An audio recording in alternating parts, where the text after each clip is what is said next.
I first met Bianca when I was 9 years old and she 11. My mother and I were moving into her house after my mother married Bianca's father.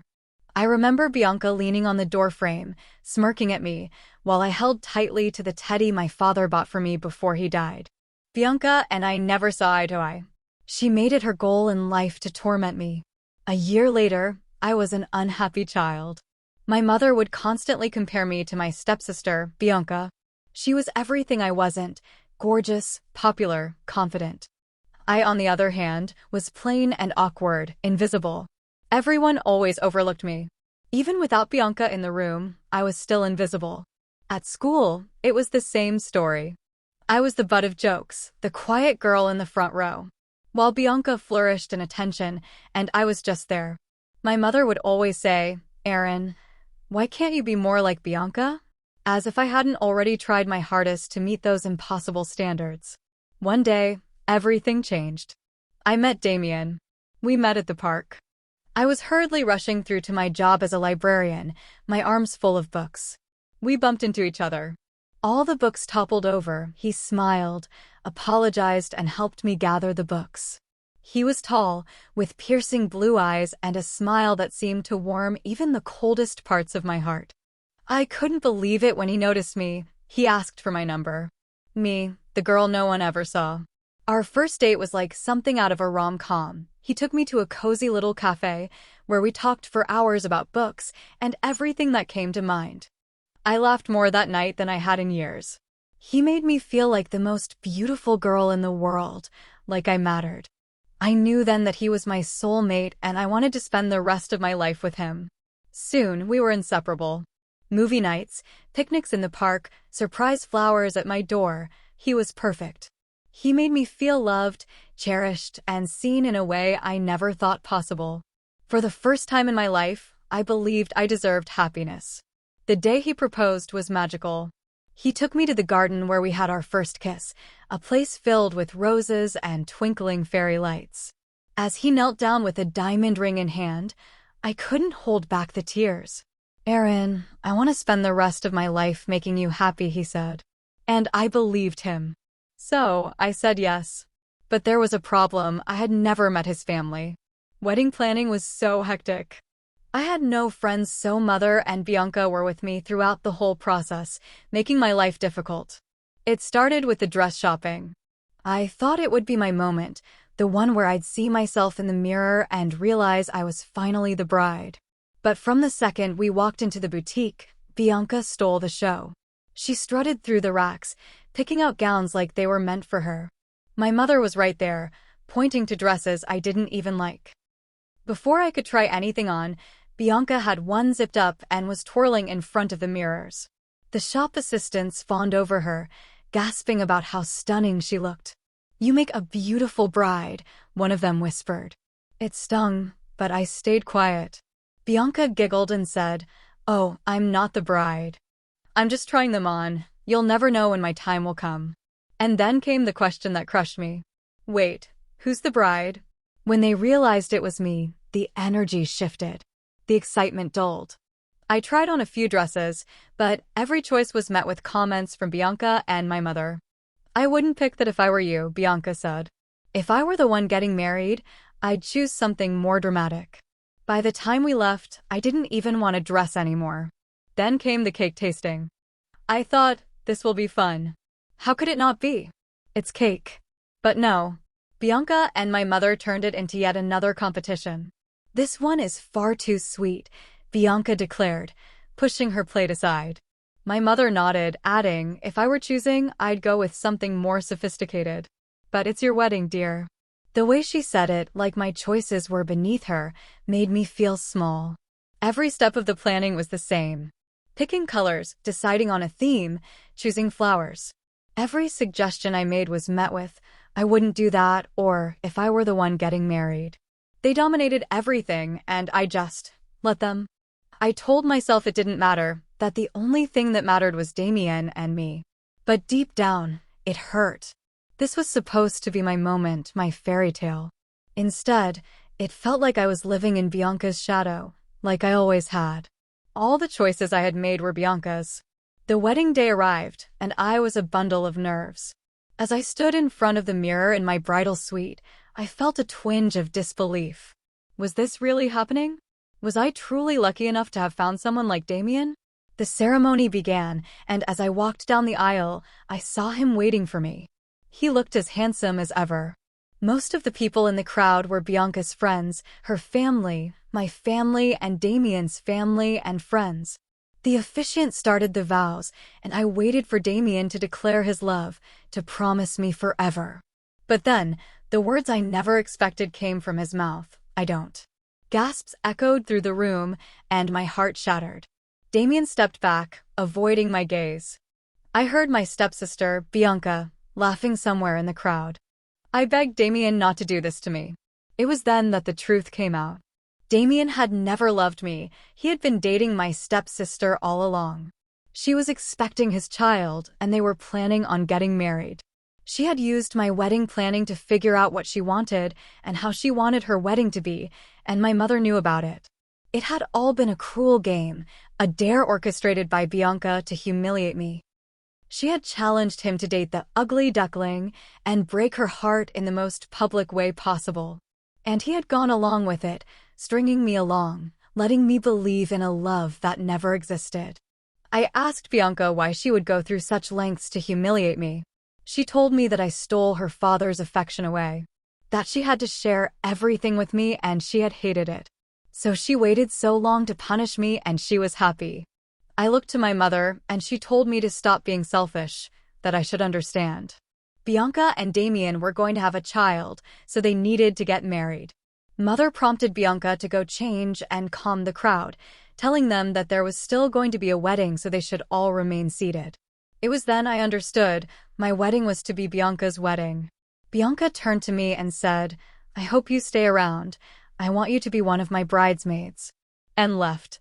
My eyes landed on Damien, the man who I thought loved me back. "I'm sorry," he apologized.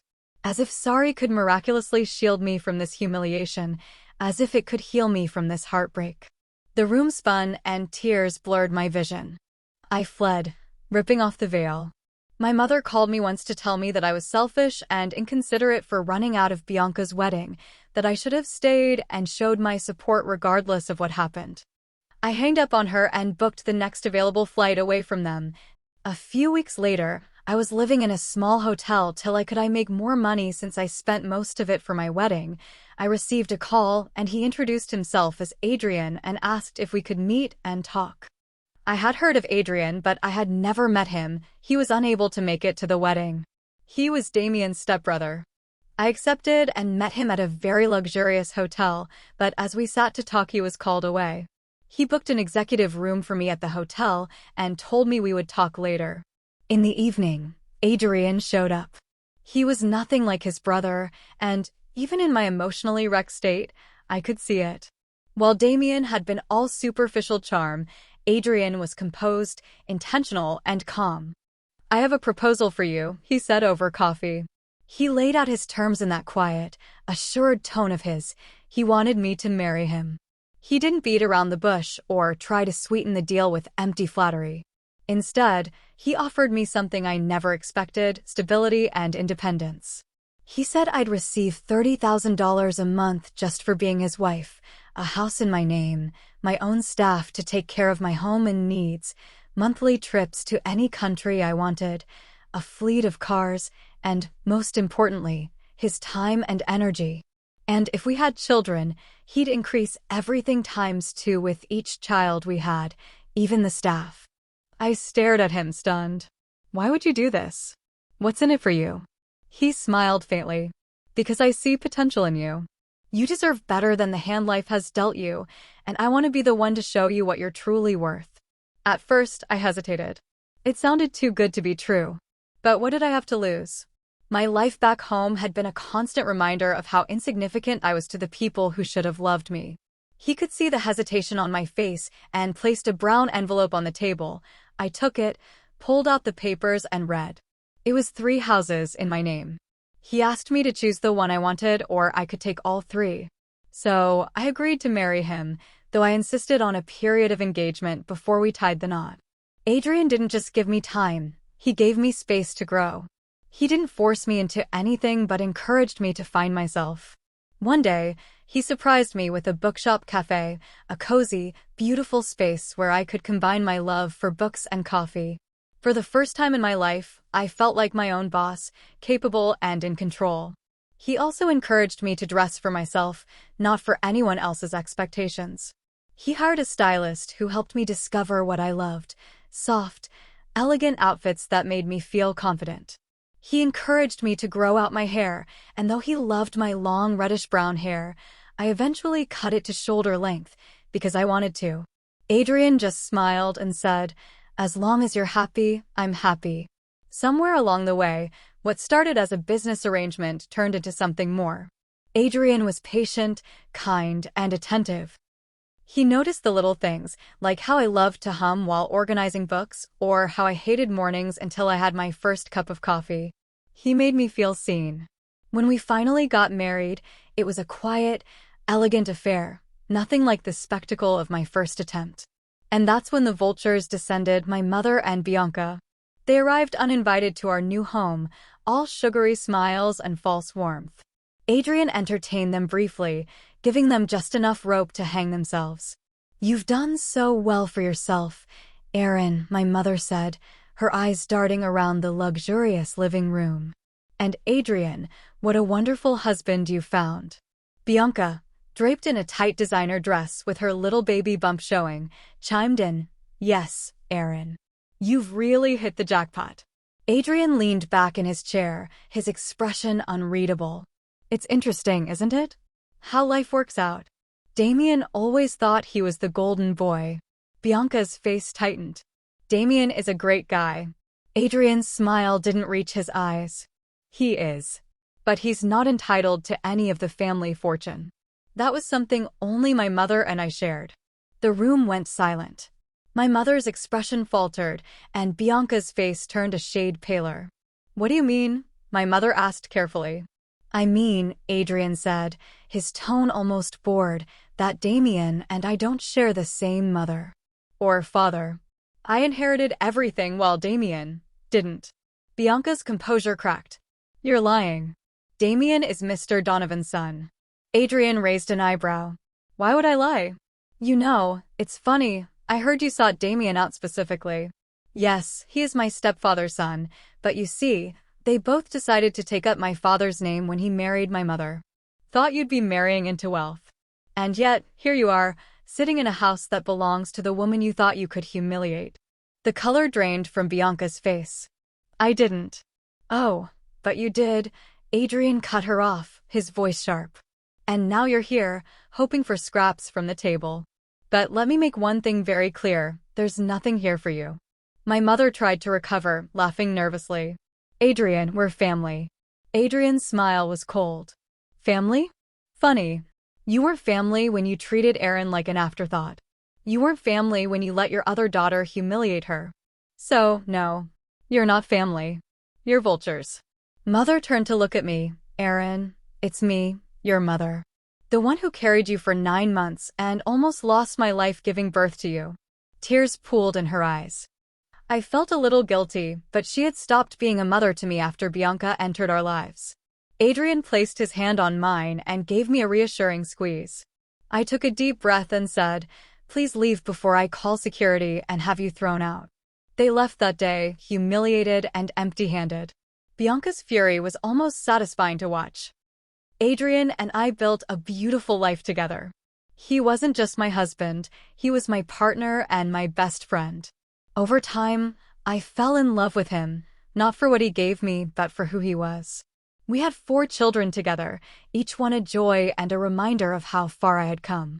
Our home was filled with love and laughter, and I finally felt like I belonged. True to his words, he multiplied everything he gave times 8. I was now receiving $240,000 a month. He built 8 apartment buildings in my name, which we rent out. My cars and staff increased. I had opened 3 more businesses. He encouraged me to do my master's, and I'm currently studying for my PhD. Looking back, I realized that Adrian hadn't just helped me heal, he'd helped me find myself. And as for Bianca and my mother, well, they were just a distant memory, their bitterness unable to touch the happiness we had built. I heard from a family member that Bianca and Damien's marriage was an unhappy one. Damien was constantly cheating on Bianca and had children outside of their marriage. And as time passed, I grew to forgive them, but I never bridged the gap. I wish them nothing but the best.